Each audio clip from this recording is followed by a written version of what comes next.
नमस्कार, आप सभी का स्वागत है यूथ अध्ययन के चैनल पे। देखिए एक बार फिर से मैं आप सभी के बीच एचपी टीजीटी कमीशन 2025 के लिए जीके का पार्ट 31 लेके आ चुका हूँ। पार्ट 31 का जो पहला क्वेश्चन है कि पांगी घाटी हिमाचल प्रदेश के किस जिले में स्थित है। तो अगर बात की जाए पांगी घाटी की, तो पांगी घाटी जो है ये हिमाचल प्रदेश के चंबा जिले में स्थित है।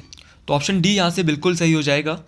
देखिए अगर बात करें चंबा में कि चंबा में कौन कौन सी घाटियां हैं, कौन कौन सी वैलीज है, तो अगर चंबा की बात करें तो चंबा में चंबा घाटी। अगर चंबा घाटी की बात करें, इसे दूध और शहद की घाटी भी कहा जाता है। हनी एंड मिल्क की जो वैली है वो किसको कहा जाता है, तो दूध और शहद की जो घाटी है वो चंबा घाटी को कहा जाता है।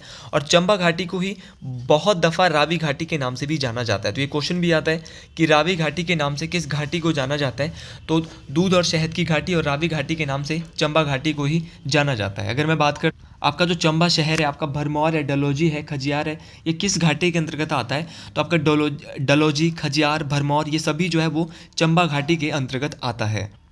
देखिए ऑप्शन में यहाँ पे लाहौल स्पीति भी दिया। अगर मैं लाहौल स्पीति की कुछ घाटियों की बात करता हूँ, लाहौल स्पीति में आपकी लाहौल घाटी भी बहुत इंपॉर्टेंट है। अगर लाहौल घाटी की बात करें तो ये लाहौल स्पीति में स्थित। उसी प्रकार लाहौल स्पीति में है एक पट्टन घाटी। तो पट्टन घाटी जो है ये कहाँ पे, तो पट्टन घाटी जो है ये भी लाहौल स्पीति में है, बहुत दफ़ा पूछी गई है।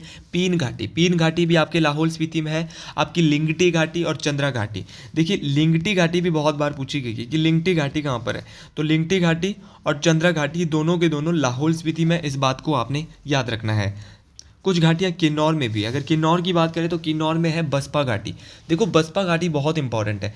बसपा घाटी को सांगला घाटी किस नाम से जाना जाता है, बसपा घाटी का जो अन्य नाम है वो सांगला घाटी है, इस बात को भी आपने याद रखना है। और अगर मैं सांगला घाटी की बात करता हूँ तो एक छितकुल गाँव है। छितकुल गाँव एक बार पूछा गया था कमीशन के ही पेपर में कि जो छितकुल गांव है वो किस घाटी में स्थित है। तो आपकी जो सांगला घाटी है जिसको बसपा घाटी कहते हैं, इसी घाटी में आपका छितकुल गांव स्थित है। कौन सा गांव भाई, छितकुल। तो याद रखेंगे छितकुल गांव किस घाटी में है, तो छितकुल गांव इसी घाटी में, इस बात को आप याद रखें, मोस्ट इंपॉर्टेंट है। देखो शिमला भी ऑप्शन में दिया है। शिमला की अगर बात की जाए तो शिमला में आपकी पब्बर घाटी वही पब्बर घाटी जिसको रोहड़ू घाटी के नाम से भी जाना जाता है। अगर आप टीजीटी कमीशन की तैयारी कर रहे हो और आप भी अपना टीजीटी कमीशन क्वालिफाई करना चाहते हो, तो हमारा बैच चाहे जेबीटी है चाहे टीजीटी है, हमारे बैचेज जो शुरू हो चुके हैं। ये हमारा कॉन्टैक्ट नंबर है 7876145409। आप इस नंबर पे कांटेक्ट करिए जल्दी से जल्दी। फीस जो है मात्र 499 रुपये है।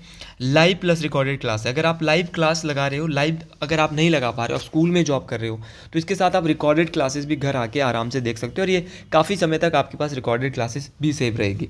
तो अगर आप इस बैच को ज्वाइन करना चाहते हो तो जल्दी से जल्दी आप दिए गए नंबर पे कांटेक्ट कर सकते हैं। हमारे बैचेस टीजीटी और जेबीटी के बिल्कुल शुरू हो चुके हैं। आप जल्दी से जल्दी इन बैचेस से कांटेक्ट करिए। और हैंड रिटन नोट्स भी आपको साथ में इन क्लासेस के साथ दिए जाएंगे जो कि मोस्ट इंपॉर्टेंट रहेंगे। और मॉक टेस्ट तो आपके रहते ही रहते हैं। अगली क्वेश्चन की और बात करता हूँ, लेकिन उससे पहले कुछ और घाटियाँ जो कि हमने यहाँ पर नहीं पढ़ी है, जैसे कि आपका सोलन जिले की कुछ इंपॉर्टेंट घाटियों की मैं बात करता हूँ। देखो एक क्वेश्चन के 50 क्वेश्चन बनाना ये हमारी इस सीरीज़ का सबसे बड़ा मकसद है।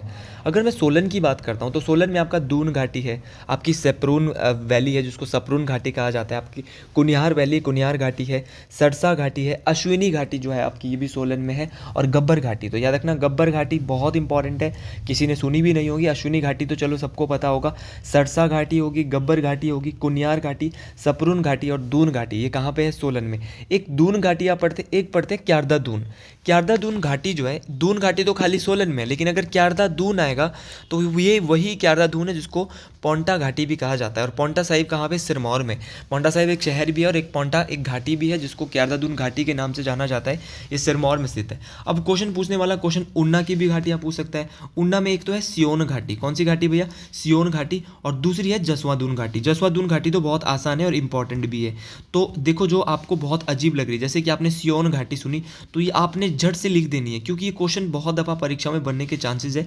तो सियोन घाटी और जसवादून घाटी उन्ना में है, इस बात को आप याद रखें, मोस्ट इंपॉर्टेंट है। देखिए हिमाचल प्रदेश की सबसे उपजाऊ घाटी है बल्ह घाटी। कौन सी घाटी है, बल्ह घाटी। बल्ह घाटी जो है हिमाचल प्रदेश की सबसे उपजाऊ घाटी है, इस बात को आप याद रखें, मोस्ट इंपॉर्टेंट है। देखो अगले क्वेश्चन की ओर बढ़ते हैं। अगला क्वेश्चन बोल रहा है कि नदौन उपमंडल हिमाचल प्रदेश के किस जिले में स्थित है। अगर नदौन उपमंडल की बात करें तो नदौन उपमंडल जो है ऑप्शन ए हमीरपुर में स्थित है। ऑप्शन ए बिल्कुल सही हो जाएगा। सीधा क्वेश्चन आता है कि नदौन उपमंडल किसके अंतर्गत आता है, तो ये हमीरपुर के अंतर्गत आता है। आपको अपने जिलों के उपमंडल पता होने चाहिए कि आप किस उपमंडल से आते हैं। तो नदौन उपमंडल हमीरपुर के अंतर्गत आता है। और अगर बात की जाए नदौन की, देखिए नदौन जो है वो कहाँ पर पड़ता है, तो नदौन हमीरपुर में है। नदौन एक विधानसभा क्षेत्र भी है। और अगर मैं नदौन की बात करता हूँ, सीधा क्वेश्चन आता है कि जो नदौन है वो किस नदी के किनारे बसा है, तो ये ब्यास नदी के किनारे स्थित है। इस बात को भी आपने याद रखना है, ये भी मोस्ट इंपॉर्टेंट बात है। और हिमाचल प्रदेश के मुख्यमंत्री CM chief minister Thakur Sukhvinder Singh Sukhu ji भी जो है वो नदौन विधानसभा क्षेत्र से आते हैं। इस बात को आपने याद रखना है। अब हमीरपुर की अगर बात की जाए तो हमीरपुर में जो विधानसभा की सीटें हैं वो कितनी हैं, 5 सीटें हैं हाँ जो है वो विधानसभा की हमीरपुर में। और अगर मैं हमीरपुर की बात करूँ तो हमीरपुर एक लोकसभा का क्षेत्र भी है, जहाँ के लोकसभा के जो मेंबर है वो अनुराग सिंह ठाकुर जी है। इस बात को भी आपने याद रखना है। वहीं पर ऑप्शन में सोलन दिया है, सोलन में विधानसभा की 5 है, सिरमौर में भी 5 है, हमीरपुर में तो 5 बताई और ऊना में भी 5 है। अब 5 ऐसे ज़िले हैं जहाँ पर विधानसभा की 5-5 सीटें हैं। 4 तो यहाँ पे हमने आपको बता दी, हमीरपुर, सोलन, सिरमौर और ऊना। और 5वां जो जिला है जहाँ पे 5 सीटें वो है चंबा। तो याद रखना 25 सीटें तो आपको वैसे ही याद हो जाएगी कि 5 चंबा में है, 5 हमीरपुर में है, 5 सिरमौर में है, 5 सोलन में और 5 ऊना में है। तो ये आपको सारी की सारी याद करनी है। अगर मैं उप तहसीलों की बात करूँ, ये पिछला डाटा है थोड़ा सा, अगर आपने देख लेना अगर चेंज हुआ होगा, तो उप तहसीलें जो यहाँ पे है वो 34 है हिमाचल में। ये थोड़ा जो पिछला वर्जन किताबों का वहाँ से मैंने लिया है। जिला परिषद की सीटें यहाँ पर 12 है। तो कितने जिला परिषद है हिमाचल में, याद रखना भाई, जिला परिषद की संख्या हिमाचल में 12 जिले हैं, तो 12 ही जिला परिषद है। ब्लॉक जो है वो 78 है, हो सकता है कि नए ब्लॉक अभी बनाए गए हो। और उपमंडल जो है यहाँ पे 52 है। और लोकसभा की बात करें तो 4 सीटें हैं, राज्यसभा की बात करें तो 3 सीटें हैं, और संसद की बात करें तो लोकसभा राज्यसभा दोनों संसद के पार्ट है। तो कुल कितनी हो जाएगी, 7 सीटें हो जाएगी। तो इस प्रकार के क्वेश्चन आपसे रैंडम क्वेश्चन परीक्षाओं में पूछे जाएंगे। आपको ये सारे के सारे क्वेश्चन जो है वो याद होने चाहिए, इंपॉर्टेंट क्वेश्चन। अगला क्वेश्चन जो बोल रहा है कि निम्नलिखित में से कौन सा जिला नए हिमाचल का भाग है। देखिए आपको पता होना चाहिए कि नए हिमाचल का भाग कौन सा है और पुराने हिमाचल का भाग कौन सा है। अगर मैं नए हिमाचल की ओर जाता हूँ तो कांगड़ा नए हिमाचल का भाग है, कुल्लू नए हिमाचल का भाग है और लाहौल स्पीति भी। तीनों ही ऑप्शन मेरे को सही लग रहे हैं। तो ऑप्शन डी भी ऐसा ही कुछ दिया था, यह सभी ऑल ऑफ दिस। तो बिल्कुल ऑप्शन डी जो है यहाँ से बिल्कुल सही हो जाएगा, कांगड़ा, कुल्लू और लाहौल स्पीति। जी हाँ। और लेकिन अगर मैं नए हिमाचल की बात करता हूँ और नए हिमाचल के अंतर्गत आपका कांगड़ा आता है, कुल्लू आता है, लाहौल स्पीति आता है, आपका हमीरपुर और ऊना जो सबसे लेट बना, ये सारे के सारे जो है वो नए हिमाचल के अंतर्गत आते हैं। इस बात को आपने याद रखना है। अगर मैं पुराने हिमाचल की बात करता हूँ, ओल्ड हिमाचल की बात करता हूँ, तो ओल्ड हिमाचल के अंतर्गत सबसे पहले तो जब हिमाचल का गठन होता है तो 4 जिले होते हैं। कौन कौन होते हैं, मैंने आपको एक ट्रिक दिया है, SMMC। देखो जितने भी कमीशन वाले बच्चे वो ट्रिक भी थोड़ा बनाना सीखे। SMMC ट्रिक दिया है, सिरमौर, मंडी, मासू, चंबा। और जो मेरे शॉर्ट है ना भाई, जो मैं शॉर्ट्स डालता हूँ यूट्यूब में, उनको भी थोड़ा देख लिया करो। एक शॉर्ट पे एक चीज़ के बारे में पूरी जानकारी वहाँ पे बताई गई है। तो ये पुराने हिमाचल के भाग थे, सिरमौर था, मासू था, आपका मंडी था और चंबा था। ये पुराने हिमाचल के भाग थे। बिलासपुर भी मिला था 1954 में, भी पुराने हिमाचल का ही भाग था। इसके अलावा किन्नौर, ये भी पुराने हिमाचल का ही भाग था। लेकिन जो कांगड़ा, कुल्लू, लाहौल स्पीति, हमीरपुर, ऊना और ये जो है वो क्या थे, पुराने हिमाचल के भाग थे, नए हिमाचल के भाग थे, सॉरी। कांगड़ा, कुल्लू, लाहौल स्पीति, हमीरपुर, ऊना और लाहौल स्पीति। तो ये आपको याद रखना, ये भी मोस्ट इंपॉर्टेंट है। जी हाँ, अगले क्वेश्चन की ओर बढ़ते हैं। लेकिन अगले क्वेश्चन को पढ़ने से पहले हम आज एक चीज़ मैं नहीं आपके लिए लेके आया हूँ। इन तीनों ही जिलों के मंदिर थोड़े बहुत देखेंगे। देखिए मंदिर बहुत बार परीक्षा में पूछे जाते हैं। अगर सबसे पहले मैं कांगड़ा की बात करता हूँ तो कांगड़ा में है आपका चामुंडा देवी मंदिर। आपने सुना होगा चामुंडा देवी मंदिर। तो चामुंडा देवी माता का जो मंदिर है वो आपके कांगड़ा में है।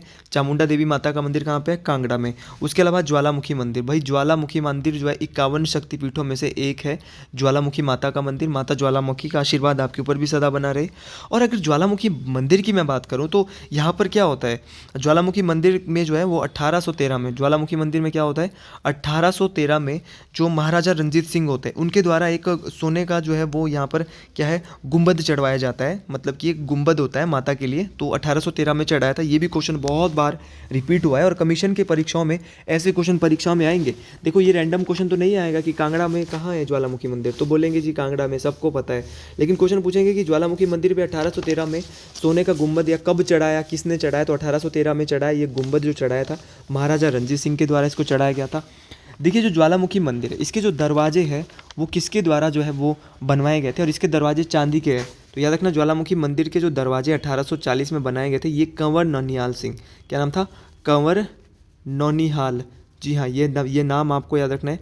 कंवर नौनिहाल सिंह के द्वारा जो है इसके दरवाजे 1840 में चांदी के बनवाए गए थे।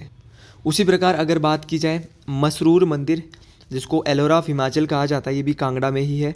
बैजनाथ मंदिर, बैजनाथ का पुराना नाम किरग्राम है। शीतला माता का मंदिर, भद्रकाली मंदिर, ये सारे के सारे मंदिर जो है वो कहाँ पे, कांगड़ा में। कांगड़ा के बहुत मंदिर देख लिए। अब कुल्लू की अगर बात करूँ तो कुल्लू में है बजौरा मंदिर। भाई बजौरा मंदिर बहुत बार पूछा जाता है। अगर बजौरा मंदिर की बात करें तो बजौरा मंदिर को जो है ये महिषासुर मर्दनी और शिव का ये मंदिर है। तो महिषासुर मर्दनी और शिव को समर्पित जो मंदिर है वो बजौरा मंदिर है कुल्लू का, इस बात को आपने याद रखना। कुल्लू में ही भगवान भोलेनाथ का बिजली महादेव मंदिर है, जहाँ पर हर साल जो है वो ऐसा माना जाता है कि बिजली गिरती है। तो बिजली महादेव मंदिर, तो बिजली महादेव भगवान भोलेनाथ जो है हर साल यहाँ पर जो है वो प्रचंड रूप आता है, तो बिजली जो है शिवलिंग पर गिरती है, लेकिन बाद में इसको मक्खन से वापस जो है वो चिपका दिया जाता है। तो आपने याद रखना बिजली महादेव मंदिर। वैष्णो माता का मंदिर, देखो वैष्णो माता का मंदिर आप सुनते हैं कि एक प्रमुख मंदिर है भारत में, वो तो जम्मू कश्मीर में है, जम्मू में है, लेकिन भाई जो वैष्णो माता का मंदिर है हिमाचल में भी है और कुल्लू में है, याद रखना है। वैष्णो माता का मंदिर कुल्लू में भी है। एक मनु मंदिर है, भाई मोस्ट इंपॉर्टेंट है मनु मंदिर। अगर मनु मंदिर की बात करें तो जो मनु मंदिर है ये भारत का एकमात्र मनु मंदिर है, कुल्लू में है। कुल्लू के मनाली के संसार में है पूरा। अगर मैं आपको बताना चाहूँ तो संसार एक जगह है कुल्लू के मनाली में, वहाँ पर है आपका मनु मंदिर। और मनु मंदिर को भी पैगोडा शैली, आपने ये नहीं याद रखना है कि पैगोडा शैली में तो हिडिंबा मंदिर बना है, वो भी मनाली में है। हिडिंबा मंदिर की अगर मैं बात करूँ, हिडिंबा माता, जिनको डुंगरी माता के नाम से भी जाना जाता है, और इस मंदिर को, हिडिंबा मंदिर को 1553 में बनवाया था, पैगोडा शैली में बनवाया था। किसने बनवाया था? राजा बहादुर सिंह। तो राजा बहादुर सिंह के द्वारा 1553 में जो है हिडिंबा देवी मंदिर बनवाया गया था। इस बात को आप याद रखें, मोस्ट इंपॉर्टेंट है। भाई जामलू मंदिर, भगवान जामलू की कृपा सभी पर बनी रहे। ऋषि जमदग्नि महाराज की, जो कि पति है माता रेणुका के, और इनके जो पुत्र का नाम है वो भगवान परशुराम है, इस बात को भी आप याद रखें। ऐसे क्वेश्चन भी रिलेटेड क्वेश्चन आता है कि माता कौन है, पिता कौन है। तो भगवान परशुराम के जो पिता है वो ऋषि जमदग्नि जी है, और ऋषि जमदग्नि जी की जो पत्नी है वो माता रेणुका है, ये भी आपको याद रखना है। ऋषि जमदग्नि जी को जामलू देवता के नाम से जाना जाता है, और इनकी जो पूजा है वो कुल्लू के मलाना में, कहाँ पे की जाती है? कुल्लू के मलाना गांव में की जाती है। इस बात को आपने याद रखना है, ये भी मोस्ट इंपॉर्टेंट है। भाई रघुनाथ मंदिर हो गया आपका, कार्तिकेय मंदिर हो गया। अगर मैं रघुनाथ मंदिर की बात करता हूँ, ये एग्जैक्टली कुल्लू में है रघुनाथ मंदिर। इसको जो है वो राजा जगत सिंह के द्वारा बनाया गया था 1651 के आसपास, इस बात को भी आप याद रखें, ये भी मोस्ट इंपॉर्टेंट बात है। और कार्तिकेय मंदिर भी, ये भी कुल्लू में है। गौरी शंकर मंदिर भी एक बार पूछा गया था, ये भी कुल्लू में है। तो ये सारे के सारे मंदिर कुल्लू में है। वैसे लाहौल स्पीति अब ज़्यादा हमने मंदिर पढ़ लिए, लेकिन आप क्या करिए, इस वीडियो को आराम से सुनिए, और जो चीज़ मैं एक्स्ट्रा बताता हूँ ना, इस सीरीज़ में फ़ायदा तब है, अगर आप खाली सुनेंगे तो फ़ायदा नहीं है। फ़ायदा तब है अगर आप इस सीरीज़ के जो क्वेश्चन हैं उनको अपने आप लिख रहे हैं और साथ साथ रिवाइज कर रहे हैं कि गौरी शंकर माता का जो भगवान का मंदिर है वो कुल्लू में बोला, कार्तिकेय मंदिर कुल्लू में बोला, रघुनाथ जी का मंदिर कुल्लू में बोला, आपका जामलू महाराज का मंदिर ये मलाना गाँव में है। और ये ऐसी ऐसी चीज़ें जब आप लिखेंगे, हिडिंबा देवी को डूंगरी माता के नाम से जाना जाता है, और इस मंदिर को राजा बहादुर सिंह ने 1553 में बनवाया था। तो इस प्रकार के क्वेश्चन जब आप नोट करेंगे अपने किताबों में तो आपको फ़ायदा दे के जाएंगे। तो ये चीज़ आपको अपने आप में ढालनी होगी कि आप किस प्रकार तैयारी करें। जैसे लाहौल स्पीति दिया है, लाहौल स्पीति के मैं कुछ मंदिर बताता हूँ, क्योंकि आपने बहुत सारे मंदिर कर लिए, जैसे कि मृकुला मंदिर, त्रिलोकीनाथ मंदिर, तो ये कहाँ पे है? लाहौल स्पीति में। तो ये थे कुछ मंदिर जो हमने अभी तक पढ़े। इसके अलावा हम आगे बढ़ते हैं, और आगे बढ़ते बढ़ते अगला क्वेश्चन है कि चीनी यात्री हुएन सांग ने किस झील को लोहित सरोवर कहा था? मैं टेट की सीरीज़ कल पढ़ा रहा था और पार्ट 5 मैंने वहाँ पे पढ़ाया, और मैंने ये वहाँ पे बता दिया था कि जो हुएन सांग थे, इनके द्वारा जो आपकी हिमाचल प्रदेश की जो एक झील है जिसका नाम है चंद्रताल, उस झील को लोहित सरोवर कहा गया था। देखिए चंद्रताल की बात करें तो इसको लेक ऑफ मून। अब अगला क्वेश्चन बनता है ये किस जिले में? हिमाचल के। तो हिमाचल के लाहौल स्पीति LS जिले में, भाई सीधा बोलते हैं शॉर्ट फॉर्म में, तो लाहौल स्पीति में आपकी लेक ऑफ मून। उसी प्रकार लाहौल स्पीति में तो भाई बहुत सारी झीलें हैं और उनको बताना मेरा फ़र्ज़ बनता है। जैसे कि चंद्रताल के अलावा सूरजताल, सूरजताल कहाँ पे? तो सूरजताल भी जो है वो लाहौल स्पीति में, जिसको लेक ऑफ सन कहा जाता है। यूनामसो, बहुत बार पूछा गया है कि ये बताइए आप यूनामसो झील कहाँ पे है? तो यूनामसो जो झील है, यूनामसो जो जिसको झील कहते हैं, ये भी आपके लाहौल स्पीति में। नीलकंठ झील, नीलकंठ झील भी लाहौल स्पीति में। आपकी दीपक ताल, दीपक ताल भी आपके लाहौल स्पीति में, और विशाल ताल, जी हाँ ये भी याद रखना है, विशाल ताल। तो विशाल ताल भी कहाँ पे, लाहौल स्पीति में। तो सारी की सारी झीलें आपको याद रखनी है, दीपक ताल, विशाल ताल, नीलकंठ, यूनामसो झील, सूरज ताल झील, चंद्रताल झील, ये सारी की सारी जो झीलें मैंने आपको बोली है ये कहाँ पे, लाहौल स्पीति जिले में है। अब ऑप्शन में अगर बात की जाए, सुकेती झील दिया है। सुकेती भी क्या एक प्रकार की झील है, जी हाँ। सुकेती झील की बात करें तो ये सिरमौर ज़िले में स्थित है सुकेती झील। लेकिन वर्तमान में, पहले ये जो है वो पानी से भरी रहती थी, लेकिन वर्तमान में यहाँ पर रेत और बजरी से ये भरी हुई है, यहाँ पर बिल्कुल भी पानी नहीं मिलता। भृगु झील, अगर भृगु झील की बात करें, ये कुल्लू ज़िले में, और कुल्लू का जो रोहतांग दर्रा है वो भृगु झील के ही पास है। रेणुका झील की अगर मैं बात करता हूँ तो रेणुका झील सिरमौर में स्थित है। सिरमौर का मुख्यालय नाहन से ये 45 किलोमीटर की दूरी पर रेणुका में स्थित है। और रेणुका झील का जो आकार है वो सोई हुई स्त्री की तरह है, ये भी आपको याद रखना है। हिमाचल प्रदेश की किस झील का आकार सोई हुई स्त्री की तरह है, तो वो रेणुका झील का आकार है। कैसा आकार है, सोई हुई स्त्री की तरह। इस बात को भी आप याद रखें, मोस्ट इंपॉर्टेंट है भाई। याद रखना है कि रेणुका में अंतर्राष्ट्रीय मेला होता है रेणुका का, और दिवाली के कितने दिनों बाद, ऐसा क्वेश्चन पूछा गया था परीक्षाओं में। तो दिवाली के 10 दिन बाद, याद रखना दिवाली के 10 दिन बाद जो है वो रेणुका माता का मेला भी होता है। जी हाँ, क्वेश्चन अगला है और बहुत ही अच्छा क्वेश्चन है, इंपॉर्टेंट क्वेश्चन रहेगा आपके लिए। क्वेश्चन है कि हिमाचल प्रदेश का भौगोलिक स्थान है। हिमाचल प्रदेश का जो लैटिट्यूड और लॉन्गिट्यूड है, अगर उसकी बात की जाए तो हिमाचल प्रदेश का जो लैटिट्यूड लॉन्गिट्यूड है वो 30 डिग्री 22 मिनट से 33 डिग्री 12 उत्तर, तथा 75 डिग्री 47 से 79 डिग्री 4 मिनट पूरब में है। तो ये आपको याद रखना है, मोस्ट इंपॉर्टेंट है। 30 22 से 33 12 और 75 47 से 79 04, ये आपको याद रखना पड़ेगा, ये मोस्ट इंपॉर्टेंट है। ये देशांतर में भी पूछा गया है और अक्षांश में भी पूछा गया है। कभी कभार क्या होता है कि अक्षांश दे दिया जाता है और देशांतर दे दिया जाता है, तो इस बार दोनों दिए गए थे। तो 33 12 30 22 से 33 12, 75 47 से 79 04। तो ये आपको याद रखना है, मोस्ट इंपॉर्टेंट है, परीक्षाओं में काम आने वाला है।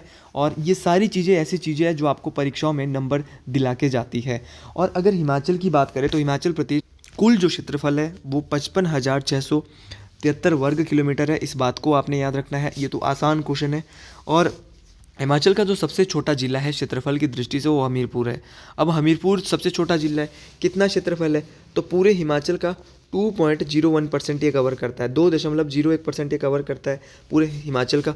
और सबसे बड़ा जो जिला है हिमाचल प्रदेश का क्षेत्रफल की दृष्टि से वो लाहौल स्पीति है। भाई लाहौल स्पीति का कितना है, तो लाहौल स्पीति का 24.85% है। कितना है, 24.85% है लाहौल स्पीति का। इस बात को भी आप याद रखें, ये भी मोस्ट इंपॉर्टेंट बात है। और हिमाचल प्रदेश की जो जनसंख्या है वो भारत की जनसंख्या का 0.57% है। याद रखना, हिमाचल की जो जनसंख्या वो पूरे इंडिया की जनसंख्या की कितना है, 0.57% है। तो बहुत ही कम जनसंख्या है, 1% भी नहीं रहती पूरे भारत की, तो 0.57% है। भारत में तो बहुत ज़्यादा जनसंख्या है, ये 2011 के अनुसार की मैं बात कर रहा था। तो इस प्रकार हिमाचल के बारे में हमने कुछ क्वेश्चन यहाँ पर देखे। अगला क्वेश्चन है कि जनगणना 2011 के अनुसार हिमाचल प्रदेश का लिंग अनुपात क्या है। भाई कल ही मैं बता चुका हूँ, इस क्वेश्चन के बारे में भी कल डिटेल से पढ़ चुके हैं। तो जब हम क्वेश्चन के बारे में क्वेश्चन पढ़ते जाते हैं तो इतने ज़्यादा क्वेश्चन हो जाते हैं कि वहीं पे आगे क्वेश्चन बनने शुरू हो जाता है। तो हिमाचल प्रदेश का जो लिंग अनुपात है वो 972 है। और सबसे ज़्यादा जो लिंग अनुपात हमने कल देखा था वो हमीरपुर का देखा था। हमीरपुर का कितना था, 1095 था। और सबसे कम जो था वो किसका था, किन्नौर ज़िले का। तो किन्नौर ज़िले का सबसे कम था। और आपका जो हमीरपुर ज़िला है उसका जो लिंग अनुपात है, सेक्स रेशो है, वो सबसे ज़्यादा है। मतलब कि मेल पर फीमेल की, भाई मेल के ऊपर जो है वो फीमेल कितनी है, 1000 मेल के ऊपर 1000 मेल पर फीमेल कितनी है, तो 1095 सबसे ज़्यादा जो है वो कहाँ का था, हमीरपुर का था। इस बात को भी आप याद रखें, ये भी मोस्ट इंपॉर्टेंट बात है। तो आज के लिए हम अपनी वीडियो को यहीं पे रोकते हैं। अगर आपको ये वीडियो अच्छी लगी है तो कमेंट बॉक्स में ज़रूर लिखें हर हर महादेव। तो आज के लिए इतना ही, मिलते हैं अगली वीडियो में बहुत जल्द। हर हर महादेव, जय ठारी माता, जय शिरगुड़ महाराज, जय कोयल राजा, हर हर महादेव, शंभो।